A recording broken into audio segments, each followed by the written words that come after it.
Hello guys, welcome to my YouTube channel @career4star। दोस्तों, आज मैं बहुत इंपॉर्टेंट बात करने वाला हूं। अगर आपको सीटेट 2024 निकालना है दोस्तों, तो मेरी वीडियो में बने रहें। सबसे पहली इंपॉर्टेंट बात। दूसरी इंपॉर्टेंट बात यह है, सीटेट में एक महीने में 120 प्लस नंबर कैसे लाएं, ये मेरी वीडियो का टॉपिक होने वाला है। जितने भी इंपॉर्टेंट पॉइंट्स हैं, की पॉइंट्स हैं, जो सीटेट 2024 का बेस है, आधार है, तो उस पे क्वेश्चन की तैयारी कैसे करनी है दोस्तों। तो इंपॉर्टेंट होने वाली है वीडियो बहुत आपके लिए। आज से लगभग सीटेट का एक महीना पूरा बचा हुआ है। एक महीने में 120 प्लस 125 प्लस नंबर आप ला सकते हैं। ठीक है दोस्तों, जैसा कि आपको पता है कि सीटेट के पेपर में चाहे पेपर फर्स्ट हो या पेपर सेकंड हो, तो दोनों पेपर में क्या है, आपका 5 सेक्शन आते हैं। पहला section child development and psychology, दूसरा सेक्शन आपका जो है मैथ साइंस या सोशल साइंस। अगर आप पेपर फर्स्ट में है तो मैथ्स और ईवीएस, और उसके अलावा एक लैंग्वेज हिंदी, एक इंग्लिश, बाकी जो लैंग्वेज जो अपनी लोकेलिटी के हिसाब से चूज करता है।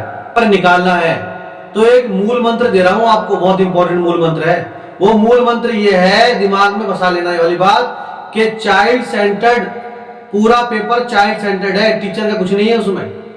जो भी सवाल आएगा वो चाइल्ड सेंटर्ड होना चाहिए। आपकी जो सोच है, आपका जो अप्रोच है सवाल सॉल्व करने के लिए, वो चाइल्ड सेंटर्ड होनी चाहिए। क्योंकि सीटेट के अंदर चाहे एनसीएफ आए 2005, चाहे नेशनल एजुकेशन पॉलिसी आए, चाहे राइट टू एजुकेशन आए, चाहे कोई भी गवर्नमेंट पॉलिसी आए, उसके तहत बच्चा ही वहां पर सब कुछ है।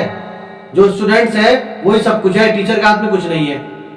ठीक है दोस्तों, तो जो भी सवाल आप सॉल्व करने जाएं, पेडागोजी का हो, चाहे आपकी लैंग्वेज की पेडागोजी हो, चाहे आपकी साइंस की पेडागोजी हो, चाहे आपकी चाइल्ड डेवलपमेंट एंड साइकोलॉजी हो, उसके अंदर आपका मूल मंत्र जो है वो चाइल्ड सेंटर्ड होना चाहिए। ठीक है दोस्तों, तो एक्टिविटी बेस्ड लर्निंग को सीटेट ने बहुत ज्यादा अप्रोच किया है। तो सीटेट के सबसे मूल मंत्र है चाइल्ड सेंटर्ड होना और एक्टिविटी बेस्ड सॉल्यूशन। बच्चा जो सीखे वो एक्टिविटी के थ्रू सीखे। ठीक है दोस्तों, तो लर्निंग बाय डूइंग का जो प्रिंसिपल है वो बहुत इंपॉर्टेंट है और उसको बहुत ज्यादा अहमियत दी है सीटेट ने। तो आपके 75 मार्क्स की जो है वो पेडागोजी आएगी और 75 मार्क्स की जो है आपकी अदर चीज आएंगी।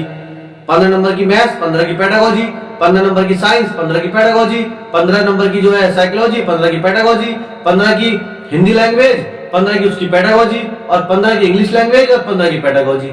तो पेडागोजी के लिए मैंने आपको 2 मूल मंत्र बता दिए हैं। उसके अलावा जब आप कंटेंट के सवाल करें तो एनसीईआरटी की जितनी बुक्स है 6th क्लास से लेकर 12th क्लास तक की या 10th क्लास तक की जो साइंस और मैथ्स की बुक है, उसके सारे कॉन्सेप्ट आपको जो है होने चाहिए।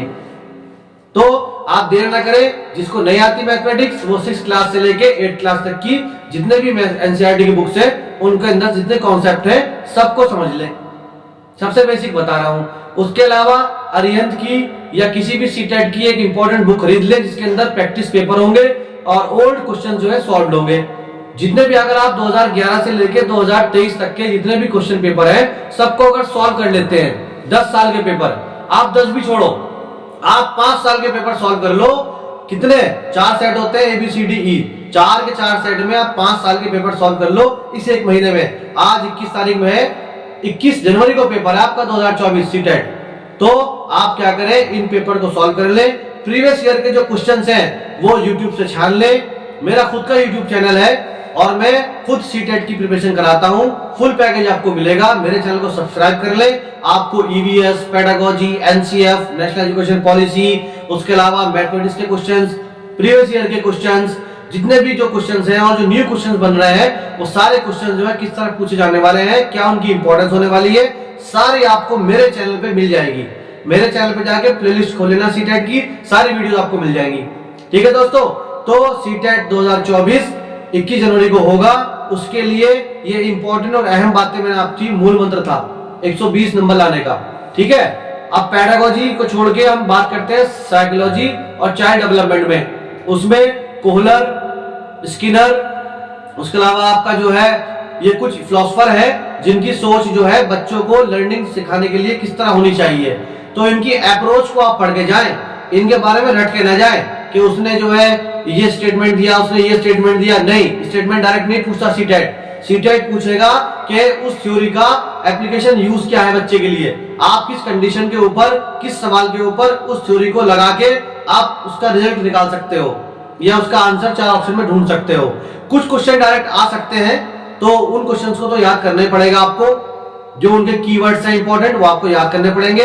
उससे क्या होगा, आपको क्वेश्चंस के अंदर ये आइडेंटिफिकेशन हो जाएगी, ये पहचान हो जाएगी कि ये क्वेश्चन जो है किस थ्योरी का है, कोलबर्ग की थ्योरी का है, स्किनर का है, या फिर जो जीन पियाजे का है। जो भी आपके फिलोसोफर हैं जो लर्निंग को प्रमोट करते हैं बच्चों की, कोई समाज के थ्रू लर्निंग बताता है, कोई स्कूल के थ्रू लर्निंग बताता है, तो ये चीज है। इसके अलावा इंक्लूसिव एजुकेशन, सारे बच्चों को एक साथ मिलकर पढ़ाना।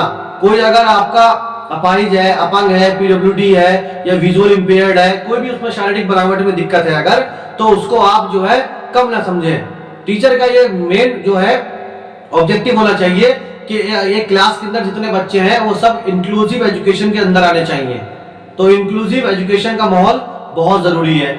इसके अलावा मल्टीलिंग्विज्म, सीटेट जो है मल्टीलिंग्विज्म को बहुत ज्यादा अप्रोच करता है। बहुभाषिता, हिंदी में इसको बोलते हैं बहुभाषिता। तो जितनी भी आप जो है, जब बच्चे आपके सामने आए, आप किसी स्कूल में टीचर हो या आप सीटेट के क्वेश्चन को सॉल्व करने वाले हो, तो बहुभाषिता को दिमाग में रखें, मल्टीलिंग्विज्म को दिमाग में रखें, यानी कि सारी लैंग्वेज को बराबर वैल्यू दें। ठीक है। उसके अलावा जो आपका है वो कास्ट सिस्टम, यानी कि कलर के बेस पे आप आप जो है बाइसिंग नहीं कर सकते, जेंडर के ऊपर आप बाइस नहीं कर सकते, और उनकी कास्ट को लेकर आप बाइसिंग नहीं कर सकते। सारे लर्नर आपके लिए इक्वल होने चाहिए। ये बात दिमाग में रखेंगे तो कम से कम 2 से 4 क्वेश्चन आप सॉल्व कर जाएंगे इसके बहुत आसानी से। ठीक है दोस्तों।